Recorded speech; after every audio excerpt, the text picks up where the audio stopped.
بسم الله الرحمن الرحيم السلام عليكم ورحمة الله تعالى وبركاته سفارة ومريكان كقولي هاي مقالة عاصمة وهدلك إثيوبيا oo soo saartay digniin aad u culus iyadoona muwaadiniinta u dhashay dalka Mareykanka ugu wargelisay sidii aysan dalkaasi u booqan lahayn warbixintan ayaa waxa ay la xiriirtaa kadib dagaalo waaweyn oo ka dhacay dalkaasi Itoobiya gaar ahaan deegaanada Oromada iyo sidoo kale kan Xamaarada iyadoona jabhadaha kala gedisan ee Faano iyo sidoo kale jabhada Oromada ee ola lagu magacaabo ay ciidamada dawladda halkaasi dagaalo kala gedisan kula galayaan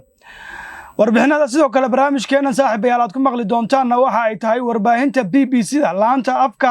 Axmaariga ama afka Xabashida ayaa maanta waxa lagu daabacay warbixin dheer taasoo lagu sheegay in dawladdu iyo sidoo kale saraakiil amni oo ciidamada dalkaasi Itoobiya ka tirsan ay dadka shacabka kula kacayaan falal amniga lid ku ah waxa la afduubanayaa siyaasiyiin sidoo kale waxa la afduubanayaa wariyaal iyo dadka u dhaqdhaqaaqa xuquuqda aadanaha warbixintan ayaa sidoo kale waxa lagu sheegay in xaaladda guud ee magaalooyinka waaweyn ee dalkaasi Itoobiya oo ay ku jirto magaalada caasimadda Addis Ababa ay muddooyinkii u dambeysay faraha ka sii baxayaan iyadoo dadka Itoobiyaanku ay dareemayaan cabsi aad u badan maadaama dawladdu ilaa iyo hadda aysan wax wara ka soo saarin afduubka kala gedisan ee ay shacabka lagula kacayo arintan ayaana waxay ka dambeysay in ugu dambeyn safaaradda Mareykanka uu ku leeyahay dalka Itoobiya ay soo farageliso ay sheegto muwaadiniinteedana uga digto inaysan dalkaasi booqanin si gaarana ay soo ilaaliyaan hadii ay booqanayaan dalkaasi Itoobiya deegaanada Axmaarada iyo sidoo kale kan Oromada warbixinada kale ee saaxiibayaal halkan idinku soo gudbin doona waxa kamid ah arrimahan ku saabsan arrimaha gudaha Itoobiya oo muddooyinkii u dambeysay qasnaa ayaa markan waxaad moodaa inay faraha ka sii baxayaan iyadoo ciidamada militariga ee dalkaasi Itoobiya shacab iyo sidoo kale jabhadaha dalkaasi ka dagaalamaba aysan kala fiirinaynin oo ay si isku mid ah u xasuuqayaan shacab kala gedisan oo deegaanada Oromada iyo sidoo kale kan Xabashida ka soo jeeda ayaa waxa la sheegay in xabaal waradeedyo waaweyn loogu sameeyay deegaanadaasi iyadoo ciidamadu ay adeegsanayaan hubka noocyadiisa kala gedisan saaxiibayaal warbixinadaas ayaanu barnaamijkeena ku falaqayn doonaa waxaan ahay Cabdulqaadir Maxamed Magan Media ayaad iga daawareysaan soo dhawaada saaxiibayaal muuqaalkan haddii uu ku soo gaaray oo aad nagu cusub tahay fadlan ku soo biir barteena YouTube-ka ee Magan Media oo subscribe gare sidoo kalena soo follow gare Facebook-geena Magan Media muuqaalkan like gare saaxiibadana la sii wadaag aad iyo aad mahadsantiin aynu ku bilownaa safaaradda dalka Mareykanka ayaa warbixin dheer oo ay soo saartay waxa ay ku sheegtay iyadoo uga digaysa muwaadiniinteeda u dhashay dalkaasi ee doonaya inay booqdaan gudaha dalka Itoobiya ayaa waxa ay tilmaantay in xaalad emergency ah uu dalka Itoobiya guud ahaantiisa ku jiro waxayna warbixinta ay safaaraddu soo sheegtay lagu yiri Itoobiya waxa ka jirta xaalad kacsanaana iyo sidoo kale xaalada kala gedisan oo ciidamada ammaanka ee dalkaasi Itoobiya ay geysanayaan waxayna muwaadiniinta Mareykanka ee dalka Itoobiya ku sugan iyo kuwa soo booqanaya uga digtay inay booqdaan dalkaasi si gaar ah deegaanada Xabashida iyo sidoo kale kan Oromada ayay safaaradda dalkaasi Mareykanka ee ku taala magaalada Addis Ababa ay digniin uga dirtay shacabkeeda safaaradda Mareykanka Addis Ababa ku taala ayaa soo saartay digniin aad u culus oo quusa taasi oo muujinaysa xaaladda cakiran ee dalkaasi Itoobiya oo muddooyinkii u dambeysay galay waxaana sidoo kale la sheegayaa in warbixintan ay safaaraddu soo saartay ay ku timiday kadib markii ciidamada militariga ee dalkaasi Itoobiya ay xasuuqyo waaweyn ka geysteen gudaha deegaanada Oromada iyo sidoo kale kan Xabashida oo ay kula dagaalaan jabhada Faano iyo jabhada Ola oo deegaanka Oromada ka dagaalanta safaaraddu waxa ay sheegtay in laba dhibaato oo waaweyn ay ka jiraan Itoobiya taasoo walaac ku ah danaha Mareykanka ee dalkaasi Itoobiya kuwaasoo kala ah xariga sharci darrada ah ee loo geysanayo muwaadiniinta dalkaasi Itoobiya afduubka iyo sidoo kale dilka ay ciidamada kala gedisan ee dalkaasi Itoobiya ay shacabka dalkaasi iyo sidoo kale muwaadiniinta kale ee soo booqata ay la kulmaan deegaanada Oromada iyo sidoo kale kan Axmaarada ayay safaaraddu Mareykanka ku sheegtay in ay dawladdu ku soo rogtay wax loogu yeeray hirgelinta sareynta sharciga taasi oo lagu micneeyay in dawladdu xaalad emergency ah oo degdega oo amarka ciidamada kaliya ay ka shaqeynayaan ay ku soo rogtay arintan ayaana waxay muujinaysaa in shacabka iyo sidoo kale dawladdii rayidka ahayd ay gabi ahaanba meesha ka baxday hadiiba xaalad degdega deegaanka lagu soo rogo taasi waxa ay muujinaysaa in taliyaasha ciidamada kala gedisan ee deegaanadaas ku sugan ay iyagu yihiin kuwa sida saxda u hogaaminaya deegaanadaasi oo dawladaha ka jira aagaas ama dowladaha dowladdeegaanada inaysan wax faragelin oo toos ku yeelanayn marka laga yimaado inay hagidda mashaariicda kala gedisan bas ay ka shaqeynayaan maalmihii u dambeysay dagaallo waaweyn ayay ciidamadu galayeen waxyaabaha aad arrintan u sii adkeynaya ayaa lagu sheegay inay tahay kadib markii la arkay dadyow kala gedisan oo dawladdu ay ku xasuuqday deegaanada Oromada iyo sidoo kale kan Axmaarada waxayna wararku sidoo kale sheegayaan in boqolaal dadweyne ah xabsiyada loo taxaabay kuwaas oo ay dawladdu ku eedeysay inay la leeyihiin xiriir kala gedisan jabhadaha deegaanadaasi ka dagaalama horay waxaad ula socoteen in markii ururka ONLF uu dagaalka kula jiray Ethiopia iyo sidoo kale dawladdaanka Soomaalida hoggaankiisaba waxa jiri jirtay in shakhsiyaadka lagu tuumayo inay la shaqeeyaan ama sidoo kale ay ka mid yihiin ururka ONLF la raadsado dadka qoyska la ah ama hooyada ama aabaha in la raadsado ama qof la dhashay oo kale kadibna la soo xiro looguna hanjabo qofkaasi haddii uusan walaalkii ama aabbihi oo ururkaasi ka tirsan uusan soo xaroonin isaga xabsiga lagu hayn doono ama la dili doono hadda waxaa la leeyahay arrintii oo kale ayaa waxay ka taagan tahay gudaha deegaanada Oromada iyo sidoo kale kan Axmaarada boqolaal dadweyne ah oo goboladaas u dhashay ayaana xabsiyada kala gedisan lagu guray halka kuwa shaariiciyada wadooyinka waaweyn ee deegaanadaasi ay ciidamadu ku tooganayaan horay ninka mucaaradka weyn ku ah ra'iisul wasaaraha dalkaasi Abiy Ahmed ka soo jeeda deegaanka Oromada oo lagu magacaabo Jawaahir Maxamed dalka Mareykanka ku nool ayaa waxa uu baahiyay muuqaallo aan la fiirsan karin kuwaas oo ah ciidamada militariga ee dalkaasi Ethiopia oo si arxan darro ah u tooganaya shacab kala gedisan oo ka soo jeeda deegaanada Oromada kuwaas oo kaliya lagu eedeeyay dad aad taqaanaan ama qoyskiina ka soo jeeda ayaa jabhadahaasi ama jabhada ola oo deegaanka Oromada ka dagaalanta dabcan xiriir la leh ama ku jira guud ahaanba xaaladda dalkaasi Ethiopia waa ay qasan tahay marba markasii dambeysana waa ay ka sii dalaysaa waxaana la arkayaa in jabhadahani ay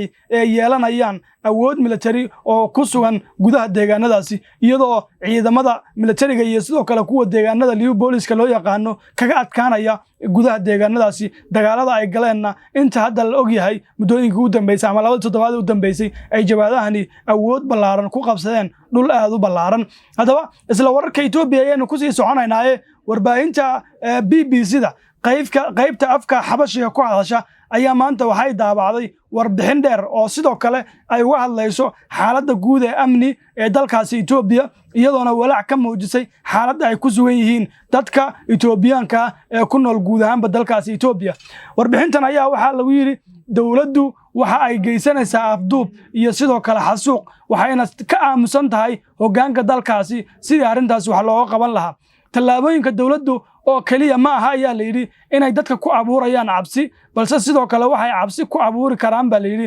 xubnaheeda gudaha ama guud ahaanba dalkaasi Ethiopia waqtiga xaadirka shacabku waxay ka cabanayaan afduubayaasha isla mark ahaantaana waxay ka cabanayaan dawladda oo lagu qasbay inay ilaalin weysay sharciga iyo sidoo kale kala dambeynta hadalladan ayaa loo jeediyay iyadoo la tixraacayo afduubiyo waaweyn iyo sidoo kale dilal qorsheysan oo ka dhacay magaalooyinka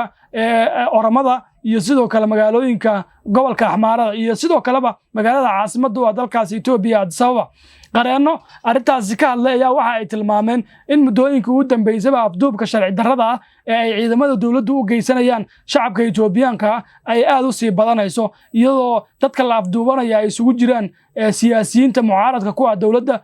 wariyaasha dadka u dooda xuquuqda bini'aadanka iyo shakhsiyaad kale oo caan ah oo si ama baraha bulshada caanka ah ama fanaaniina kuwaas oo dawladda ka ra'yi duwan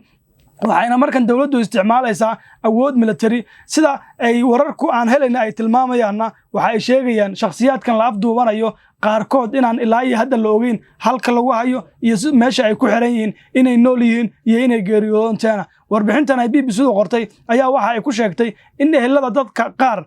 la waayay ama la afduubtay oo ay la xiriirtay inay u sheegi waayeen inaysan dadkoodii ku haynin raq iyo ruux toona midda taas oo xaaladda ka dhigaysa mid aad u cakaran sidoo kalena tilmaamaysa in xaaladda amni ee gudaha dalka Ethiopia ay faraha ka sii baxayso maadaama caasimadii ugu waaweynaa ee dalkaasi afduubyo iyo dil kala gedisan ay ka dhacayaan dadyowga inta la xiray ee la afduubtay la soo daayay oo BBC-da la hadlay ayaa waxa ay tilmaameen ama ay sheegeen in dadka xirtay ay ahaayeen dad ka tirsan ciidamada booliska ee dalkaasi Itoobiya iyo sidoo kale kuwa militariga isla wararkaas ayay dawladda markii la weydiiyay aysan ka jawaabin waxayna ciidamada ammaanka saraakiishoodu tilmaameen in dadka wax abduubanaya ama dilka geysanaya ay yihiin dad ku qaraabanaya shaatiga dawladda ay aysan ahayn dad ka tirsan laamaha kala gedisan ee ammaanka ee dalkaasi Itoobiya haddaba waa maxay sababta afduubayaashu ay falalkan u gudbinayaan ayaa sidoo kale warbixinta lagu sheegay maqraatiyaal ayaa waxa ay sheegeen in dadka afduubta ama afduubyada geysta kuwaasoo inta badan dadka u kaxeeya meelo aan la aqoon ay u muuqdaan inay yihiin ciidamo dawladeed iyo sidoo kale kuwo laga eegayo dhaqankooda iyo hadalkooda marka laga fiiriyo inay yihiin dad ka tirsan nidaamka dawliga ee dalkaasi Itoobiya ka jira ra'iisul wasaaraha dalkaasi Abiy Ahmed ayaana waxa lagu eedeeyaa inuu